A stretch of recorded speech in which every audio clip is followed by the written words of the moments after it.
जय हिंद। कैसे हैं आप सभी? आशा करता हूँ आप सभी अच्छे होंगे। और जैसा कि आप लोगों को सोशल मीडिया के माध्यम से, अपने दोस्तों के माध्यम से या अपने परिचितों के माध्यम से जानकारी होगी कि उत्तराखंड होमगार्ड्स में वैकेंसी आने वाली है। जैसा कि अभी कुछ दिनों पहले उत्तराखंड होमगार्ड विभाग की तरफ से एक लेटर जारी हुआ था। उस लेटर में आपको पता चल गया होगा कि उत्तराखंड होमगार्ड में भर्ती आने वाली है, जो कि पूरे उत्तराखंड में प्रत्येक जनपद में इसकी वैकेंसी होंगी। ये भर्ती प्रक्रिया जो होगी वो जनपद वाइज होगी और ये 2 चरणों में संपन्न होगी। ये भर्ती प्रक्रिया है वो 2 चरणों में संपन्न होगी। और इस भर्ती प्रक्रिया का जो क्या क्राइटेरिया रहेगा, क्या क्राइटेरिया नहीं रहेगा, वो मैं इसके बारे में आपको थोड़ा जानकारी दूंगा। जो कि पिछले विगत वर्षों में जो महिला अभ्यर्थियों की जो भर्ती हुई थी, इसमें जो क्राइटेरिया मांगा गया था, जो महिला अभ्यर्थियों की भर्ती थी उसमें क्राइटेरिया मांगा गया था 30 नंबर का इसमें फिजिकल था।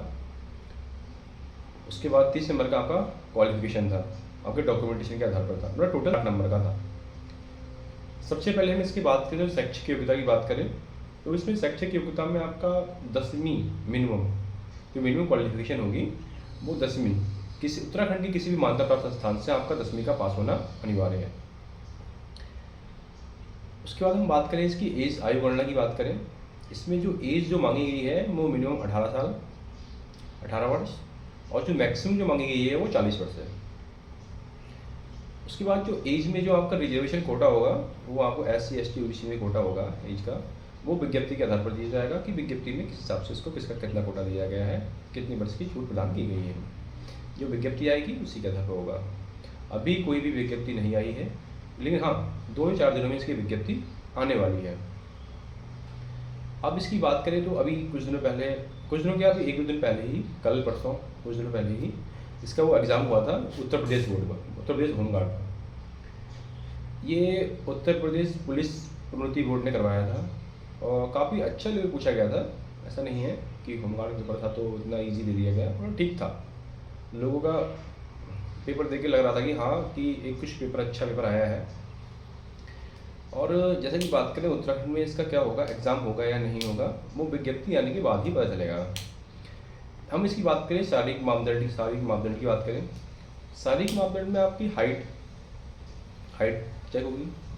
हाइट के बाद आपका चेस्ट होगा, चेस्ट होने के बाद जिसमें होगा उसके बाद आगे शारीरिक दक्षता दिया जाएगा। शारीरिक दक्षता परीक्षा में आपका सबसे पहले क्या होगा, इसमें दौड़ चाल होगी। दौड़ चाल जो होती है वो 2 किलोमीटर की होगी। इसमें सबसे जो एक्सीलेंट जो होगा वो 6 मिनट का में होगा। 6 मिनट में जो मारेगा उसको पूरे 10 नंबर दिए जाएंगे। उसके बाद जो 10 मिनट मारेगा उसको 5 मिनट नंबर दिए जाएंगे। उसके बाद नंबर डिस्ट्रीब्यूट हो जाएंगे मिनट के हिसाब से, कितने मिनट में कितनी आपकी दौड़ आती है। बात करें इसकी वॉल थ्रो की, वॉल थ्रो जो होगी ये मिनिमम होगी 50 मीटर की होगी और मैक्सिमम जो होगी आपकी 70 मीटर होगी। अगर आप मिनिमम 50 मीटर मारते हैं, वॉल थ्रो फेंकते हैं, तो आपको 5 नंबर दिए जाएंगे। अगर आप मैक्सिमम 70 मीटर फेंकते हैं तो आपको 10 नंबर दिए जाएंगे। अब हम बात करें इसकी लंबी कूद की। अगर आप मिनिमम जो लंबी कूद मांगी गई है वो 12 फीट है और मैक्सिमम जो लंबी कूद है वो 16 फीट है। 16 फीट है मैक्सिमम और मिनिमम है 12 फीट। अगर आप 12 फीट मारते हैं तो आपका जो नंबर होगा वो 5 नंबर दिए जाएंगे। अगर आप मैक्सिमम 16 फीट पूरी मारते हैं तो आपको पूरे 10 नंबर दिए जाएंगे। ओवरऑल जो फिजिकल होगा, जो दक्षता परीक्षा होगी वो 30 नंबर की होगी। इसमें जो क्वालिफाई होगा मेरिट के अनुसार, उसके बाद उसका एग्ज़ाम होगा या डॉक्यूमेंटेशन बेस के आधार पर दिया जाएगा। वो विज्ञप्ति आने के बाद ही पता चलेगा कि विज्ञप्ति में इस चीज़ को क्या ही दिया गया है, डॉक्यूमेंटेशन के आधार पर होगा या एग्ज़ाम्स के आधार पर होगा। जैसे कि जो महिला अभ्यर्थियों की जो भर्ती हुई थी विगत वर्ष पहले, उसमें क्या हुआ था, उसमें डॉक्यूमेंटेशन के आधार पर भर्ती प्रक्रिया पूरी हुई थी।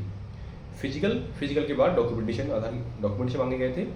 डॉक्यूमेंटेशन में आपका क्या मांगा गया था, सबसे पहले आपका मांगा गया था आपके पास कोई सर्टिफिकेट हो NCC NSS स्काउट गाइड का। इसमें आपको अगर आपका 3 में से एक सर्टिफिकेट है NCC B NSS और स्काउट गाइड, तो आपको दिए जाएंगे 3 नंबर।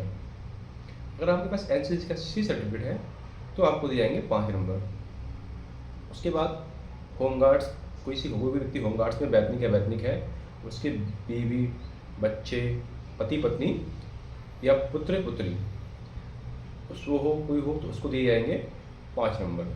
तो हम बात करें इसकी वाहन चालक में, अगर आपके पास वाहन चालक का हल्का वाहन चालक का आपके पास सर्टिफिकेट है, लाइसेंस है, तो आपको दिए जाएंगे 3 नंबर। अगर भारी वाहन चालक का आपके पास है तो आपको दिए 5 नंबर। उसके बाद हम बात करें खेलकूद।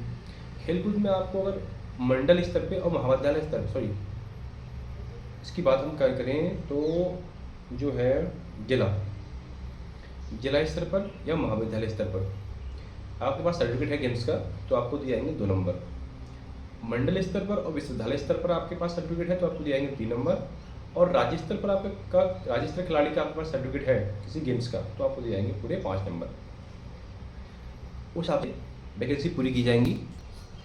बात करें इसमें एजुकेशन की, अगर आपने हाई स्कूल पास कर रखा है तो आपको दिए जाएंगे 8 नंबर। अगर आपने इंटर कर रखा है तो 9 नंबर और आपने ग्रेजुएशन कर रखी है तो 10 नंबर। अगर जो पहला भर्ती की वैकेंसी आई थी उस हिसाब से अगर डॉक्यूमेंटेशन के आधार पर वैकेंसी भर्ती पूरी होती है तो आपका 30 नंबर का डॉक्यूमेंटेशन और 30 नंबर का फिजिकल, जो दोनों मिला के आपका जितनी भी मेरिट बनेगी उसमें जो टॉप कैंडिडेट होंगे उनको ही इसमें मेरिट में लिया जाएगा, बाकी अभ्यर्थियों को बाहर कर दिया जाएगा। बाकी मैं चाहता हूँ कि सभी लोग भरें इस फॉर्म को ताकि लोगों को होमगार्ड्स में भर्ती होने का मौका मिले, क्योंकि बेरोजगारी का समय है। आप जितना अच्छा करेंगे उतना आपका बेहतर रिजल्ट होगा। इसलिए इस वीडियो को ज़्यादा से ज़्यादा शेयर करें ताकि लोगों को पता चले कि उत्तराखंड होमगार्ड्स में वैकेंसी आने वाली है। और बाकी मैं करूँगा आप लगातार मेहनत करते रहें। जय हिंद, जय भारत।